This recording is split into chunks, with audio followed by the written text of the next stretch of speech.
Welcome, everyone, to the Inquisitive Introvert podcast. I'm so excited about this episode. I have been planning for this for a while, and I'm joined today by Syrah Scott, who is National Water Collective, and we will be talking about everything Flint today. So, Syrah, I just wanted to honestly thank you for taking time out of your busy schedule to speak with me. I'm so excited. Yeah, thank you for the opportunity to talk with you about a very important topic, something that has been a passion of mine for more than 4 years now, and I think it's important to keep the conversation going about this community. And Syrah, I just want to ask, I know it's been, 6 years since Flint, and long story short, they still haven't really gotten that situation together. But before we talk about the solutions, if possible, can you just let us know exactly how Flint got their water contaminated and why it's taking so long for them to get clean water? Yeah, so in 2014, it was made public on April 25th that they were going through a public health crisis. But I would say some weeks before, there was a switch that was made, and probably even a month before. So there was a switch that was made, and basically they switched from the Great Lakes, their water source from the Great Lakes, to the Flint River. And the Flint River, everyone knows in Flint that the Flint River is a site that's full of pollutants. GM and other manufacturing companies have dumped car pollutants, car parts. There's even been dead bodies and feces and all kinds of things in that water. And what the problem was after the switch is that they didn't treat the water. So imagine sending dirty water through your faucet and drinking the water or cooking with that water after not being treated. So that's the same thing that happened in Flint, except it was sent through the entire city. And so what ended up happening was after the water was sent, the acidic level was so high that it started to corrode the pipes, which then began to leach lead and other contaminants in the water, which caused people to get sick, some people to die, which is very unfortunate. And so that's pretty much in a nutshell what happened.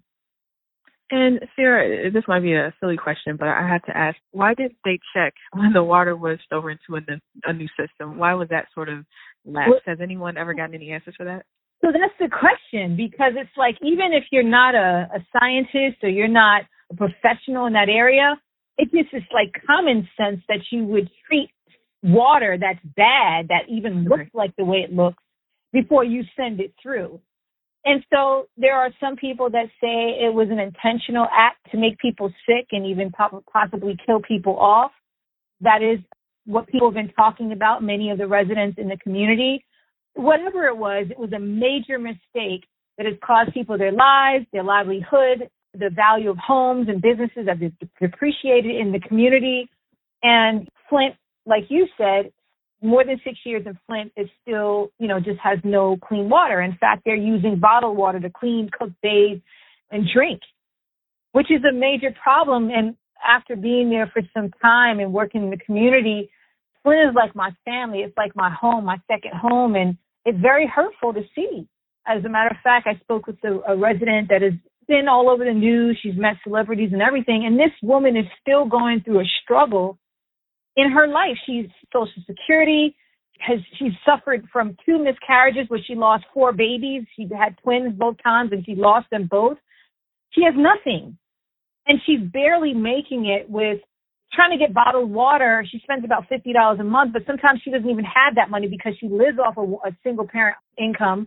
Like I said, she's receiving Social Security. So all that money, she's got to take care of her basic needs besides water, and now having to purchase bottled water, and it's been tough for her. So she said that sometimes she has to ask her friends and neighbors to get water to ensure that her family gets clean water. So it's just, it's a sad situation that's happening in Flint, and they need some sort of remedy.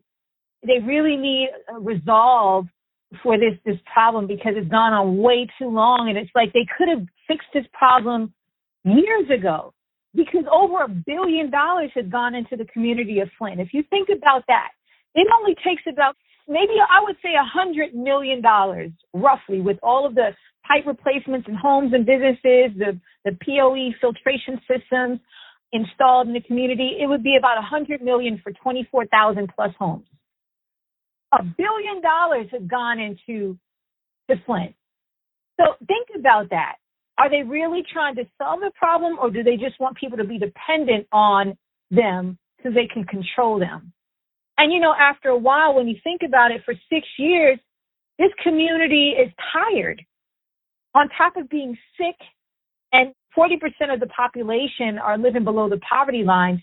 I mean, this is struggle on top of struggle on top of struggle. And then COVID came into play. And so that takes them back. It actually slowed down a lot of things in that community.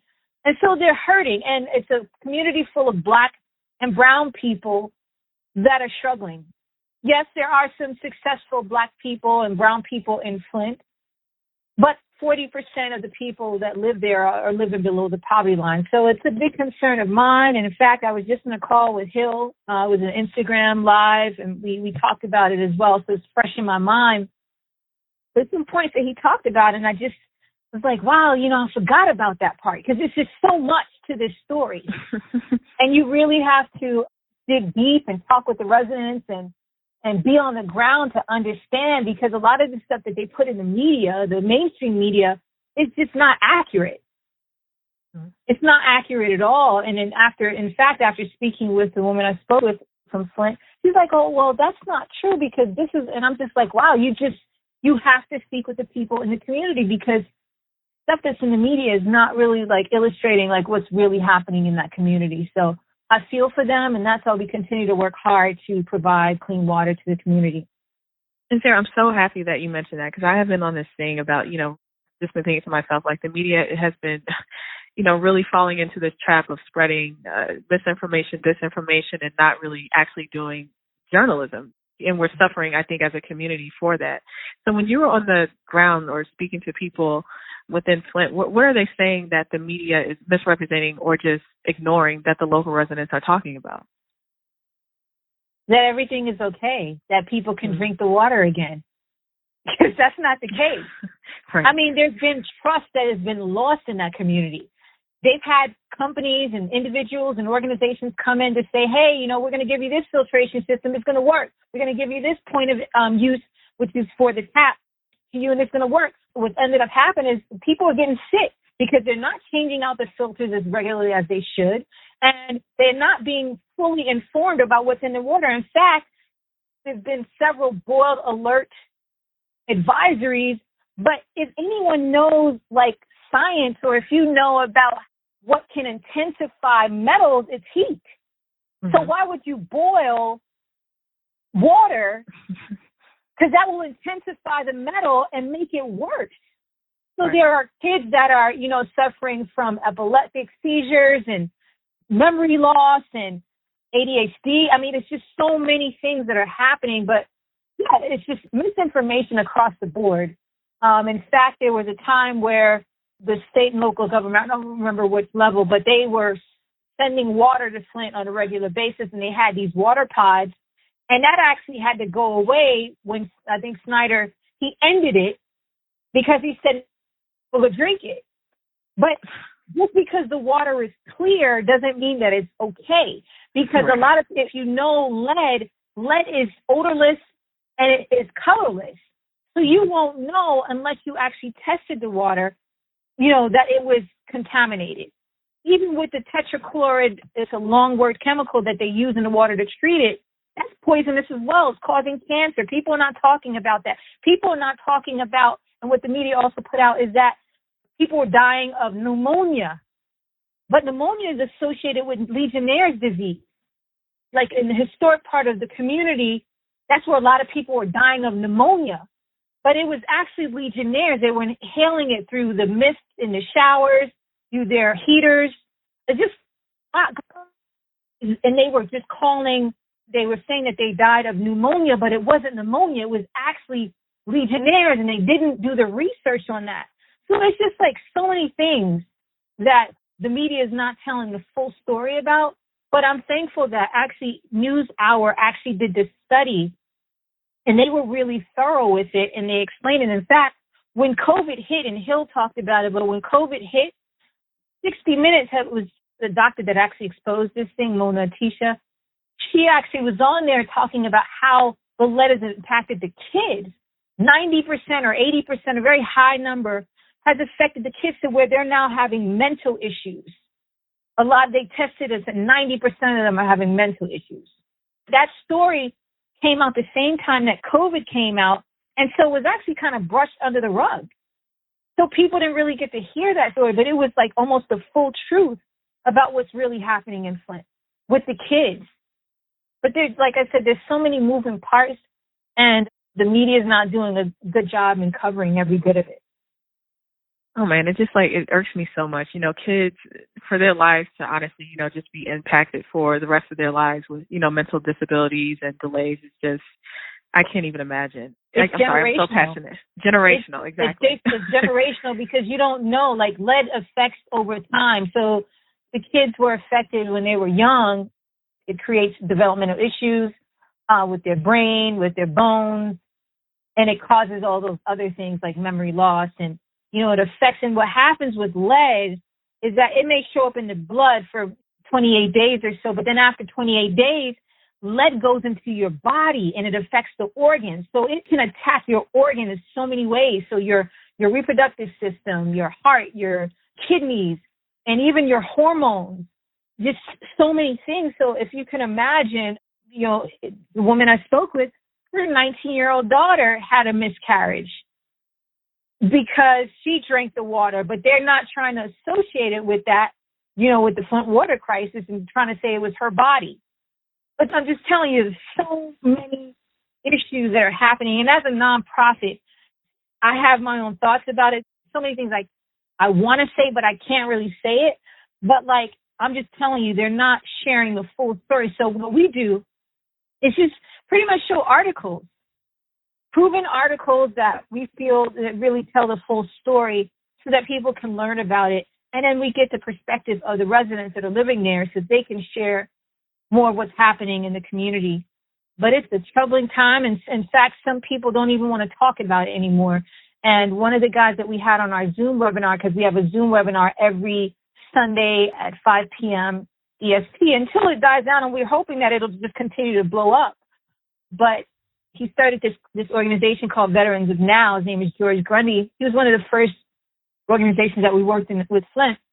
But he actually pushed that whole Flint Water Crisis aside because he was really affected by the crisis to where he's now receiving 100% disability from the military because of the Flint Water Crisis. He was at 70-something% before the crisis, and now he's at a full 100% because when he got on the call, it actually was an eye-opener for him because he didn't want to even get involved with the lawsuit or anything.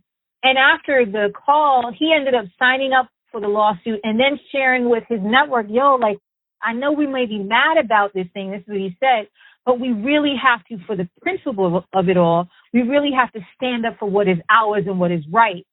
Like I said, there are people that don't even want to talk about it anymore because they're tired and they're just trying to live their daily life.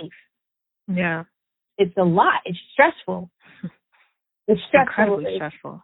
Yes, it's rough, but they're resilient, I would say. Flint folks are resilient. It's a great thing, but they need a remedy and they need to be compensated for their harm.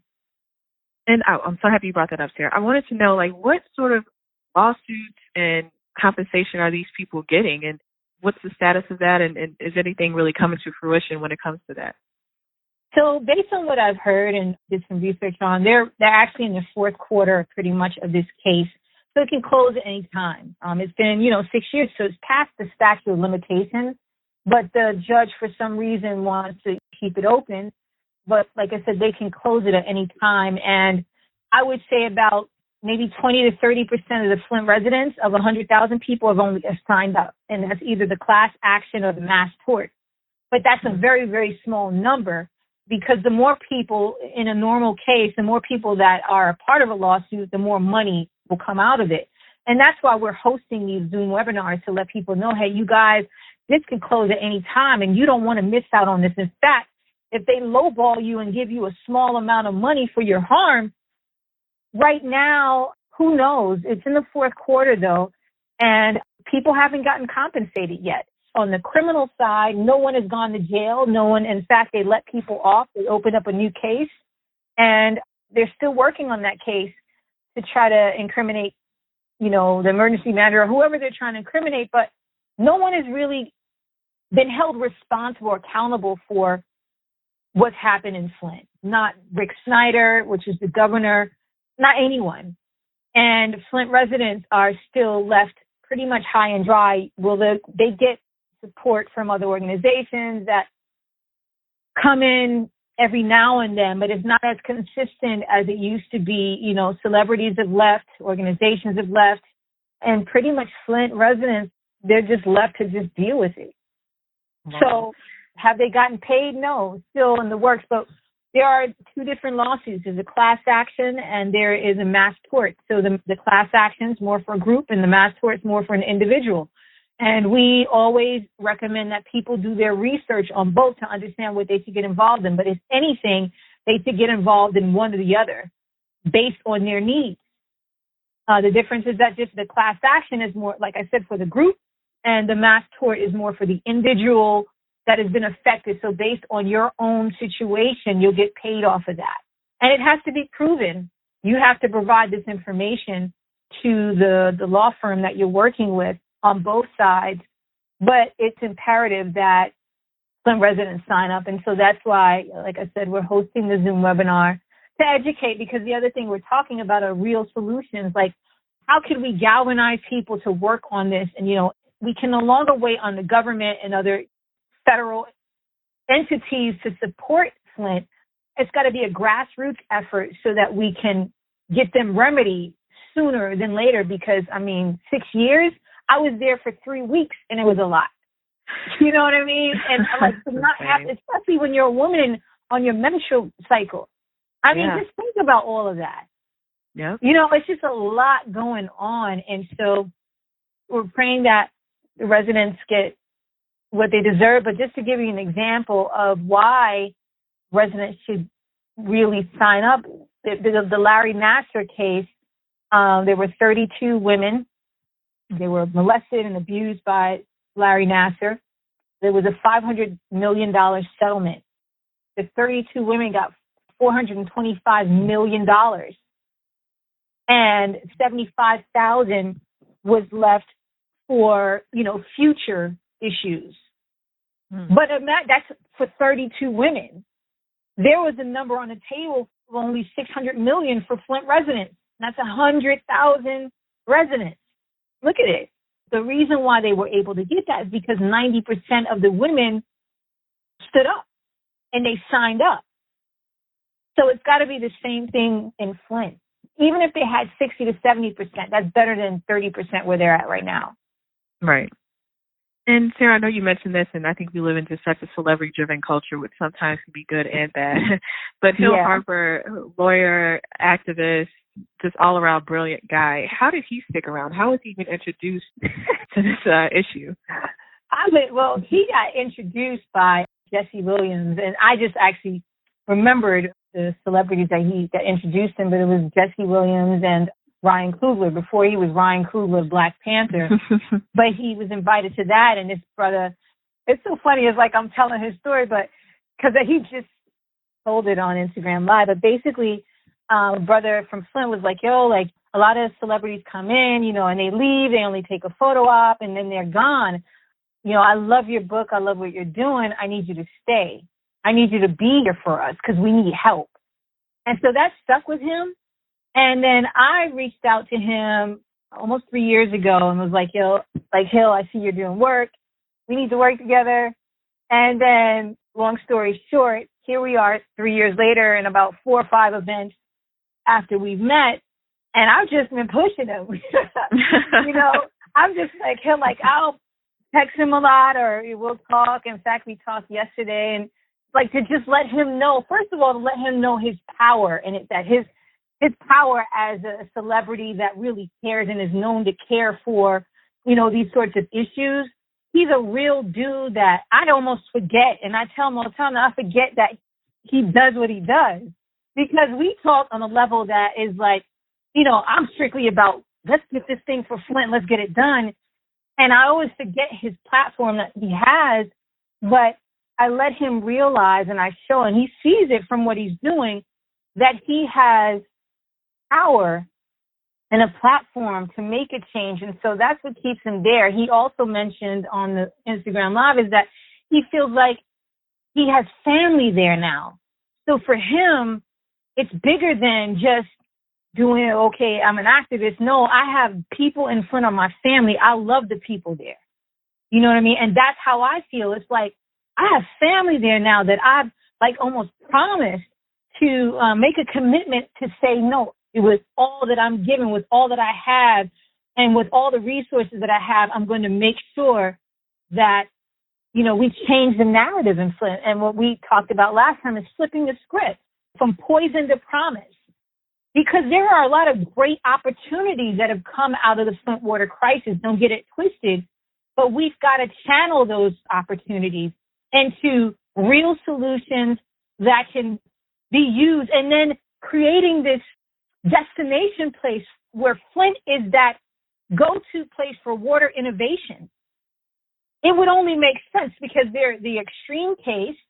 And if we can find a solution for Flint, we can replicate the solution across America. Because don't get it twisted, Flint is not the only one going through a water crisis. There is a water crisis across America. Water infrastructure is antiquated. And so we've got issues. We've got pipes that are corroded, that are bad, the main infrastructure.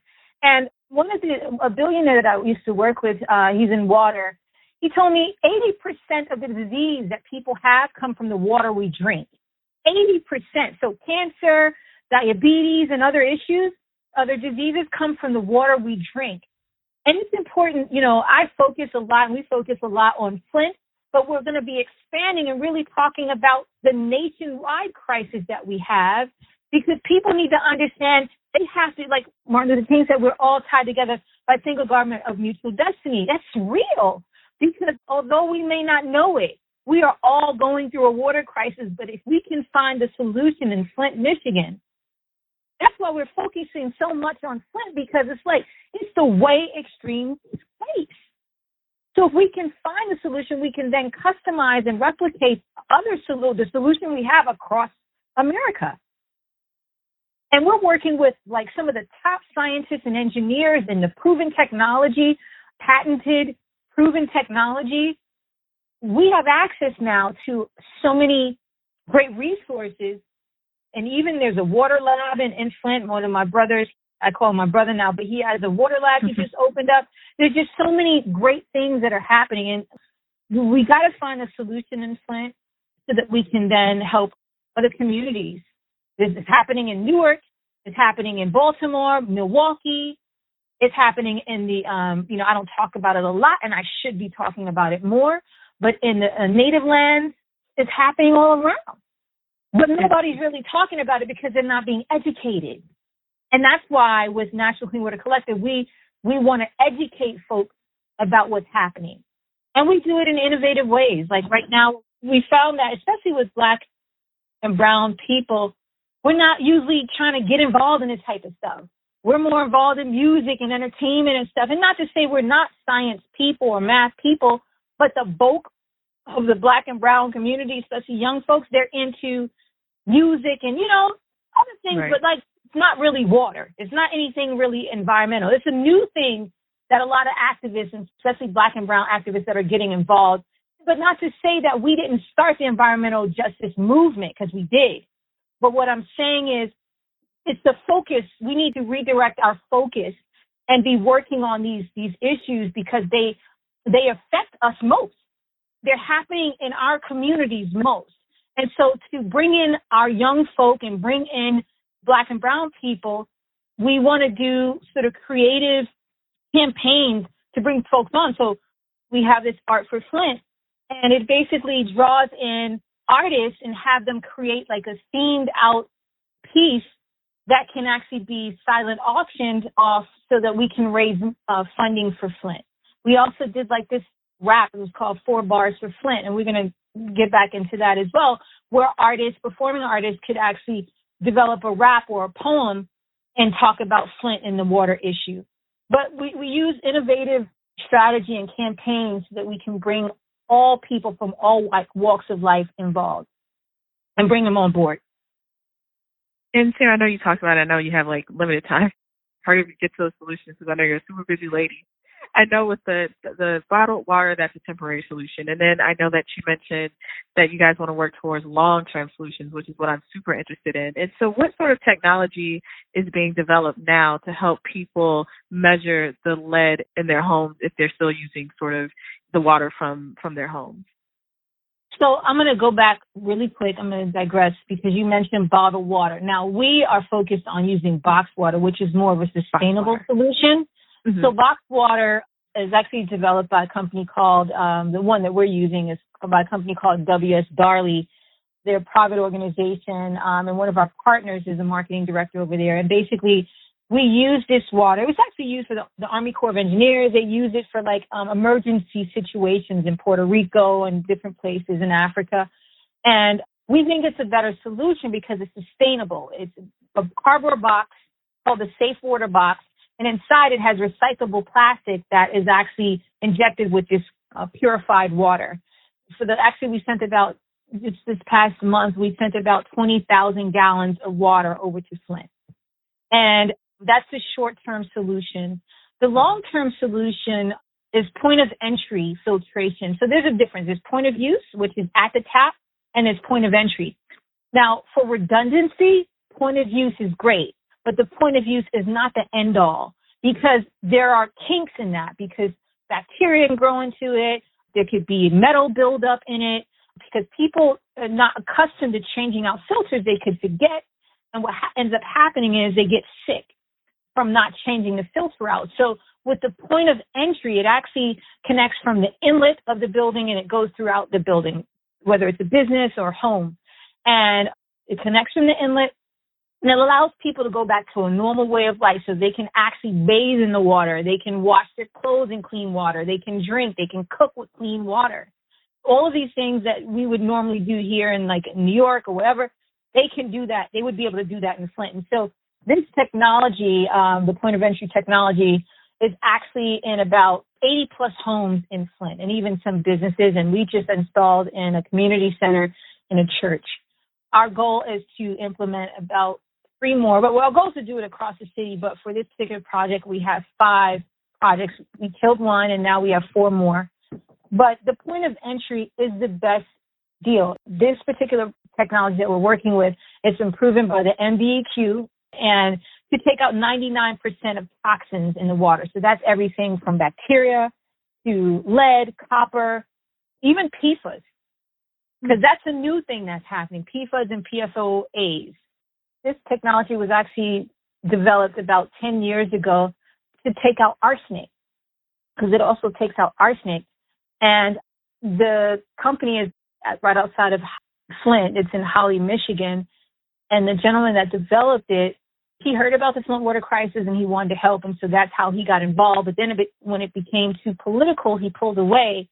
So we ended up reaching out to him and saying, hey, we love what your product does.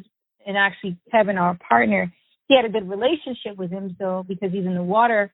So we ended up working with that technology. And I'm going to tell you, it's based on the Flint situation, it's the best thing because what it does is it cleans itself out every single day as a flushing mechanism. It's programmed to flush itself every single day so that no bacteria, there's no reservoir of bacteria that can grow that will end up, can cause legionnaires and all those kinds of things. And the fact that it flushes itself every single day, it's like self-maintenance filter. And that means that you don't have to change the filter out every single month or every other month, or you have an annual checkup and it's proven flawless. Like we got some lab results back and it's like googly eyes. So has nothing in it. It's that powerful and it can be customized for each situation. That's the greatest thing about that particular technology. The fact that, every situation is different than in Newark and then in, other places. So we're happy about that. And it's a competitively priced technology. And if we get the funding for it, we can install this all across Flint. Wow. And Syrah, I'm so happy you mentioned that because that was going to be one of my final questions. How can people help immediately? Because I know I get frustrated when I see things like Flint or, whatever other atrocities that this country is sort of inflicting upon us, that it takes so long. Like, is it money? Is it media attention? Like, what is the immediate need that we can do to help you guys out right now? I mean, there's so many things, but definitely building awareness, helping us build awareness. Because, like I said, people think that this crisis is over. They don't even know that it's still happening. So building awareness, and that's why the Zoom calls are important because, it's a major platform. Hill has over 300 and some odd thousand followers. So if we had that amount of people listening in and tuning in, they'd find out that, hey, first off, it's not just happening in Flint, it's happening across the nation. But how can we help Flint? We can help Flint by building awareness. We can help Flint by donating. We have a GoFundMe, www.gofundme.com, COVID Relief for Flint, and that's the number 4, Flint. There's the art campaign I was telling you about. It's called Art for, the number 4, Flint. If you're an artist, you can donate a piece of art. We actually feature an artist a week. And we're going to be doing a silent auction actually at the end of this month, the first one, because we decided that we were going to extend this and have it go on until it goes on, because it's a great way to raise money. And if people want to volunteer, when we're able to get back to a normal way of life and, a somewhat normal way of life, so where we can go and host events in Flint, people can help on the ground, even be taught in classes. Like if you're a teacher and you're in science or environmental justice or whatever it is, there's environmental studies. If you want to host a class on it, Hill or myself or other people that are focused on this project can come in and talk about it. You know what I mean? But even developing curriculum so that we can educate kids. One of the things that I hosted before and I want to continue doing is hosting a panel discussion with youth, because those are our future leaders and they need to be educated on this stuff. But yeah, I think education is key. Spreading awareness and donating your time and money. Awesome. Well, thank you so much, Syrah. I really appreciated it. I love your passion. If people want to get in contact with you, where should they follow you on social media? And thank you so much for the opportunity. They can follow us on at National Clean Water Collective, and that's IVE, on Facebook and on Instagram, and then at USA Clean Water on Twitter. We're passionate about this stuff. Like, I spend so many hours in fact, I was just talking with Kevin, and we're always thinking about a new plan of action. And we're working with people from all over around the world. In fact, we're working with a group out of China, on some things. And so we're always looking to collaborate with people, hence the collective part of organization. And so if you're a lawyer, if you're a doctor, if you're a student, because we love to work with students. So however you feel you can help, we encourage you share, and you can reach out to my email at info@nationalcleanwater.org. You can email me at any time. You can follow our page via Facebook. You go to Hill Harper's page, just Hill Harper. But yeah, we encourage people to get involved. Thank you so much, Syrah. I really appreciate it. I will definitely continue to spread the word because I believe so passionately about this. So thank you again for all your work, and let's stay in touch. Yes. Well, I thank you so much for your continued support. You funded us with, what you could contribute, and we're very thankful for it and look forward to building a lasting business relationship. So thanks again for the opportunity. Oh, thank you so much, Syrah. I really appreciate it.